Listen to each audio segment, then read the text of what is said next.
So possibly, I'll give you an example on FHA. So if you have a large gap, which FHA considers a large gap of 6 months or more of no employment, you have to, one, currently be on, and this is for W-2 employees, you have to be on the job for at least 6 months at your current position, current job. We have to be able to pull a 2-year history prior to the gap.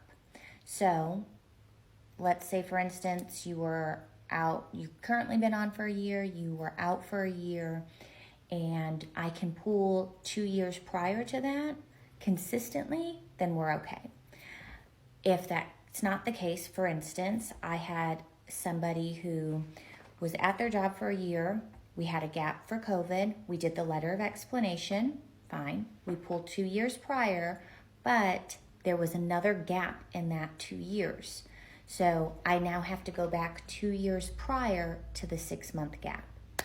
So I don't know what your full situation is in regards to that gap, but there will have to be a letter of explanation. And if you kind of fit within what I was saying for FHA, you should be fine. But you would want to consult that particular lender that you're working with and talk to them about the situation. And like I said, if it's something we can pull the remaining, so we need an additional 2 years prior to the gap.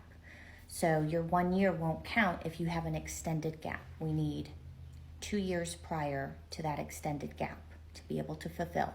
Now, let's say you've been at your job for 1 year and you have a 2-month gap, then we just need to pull the remainder of the 2 years prior to that 2-month gap. So it just really depends on what that gap is. So hopefully that helps.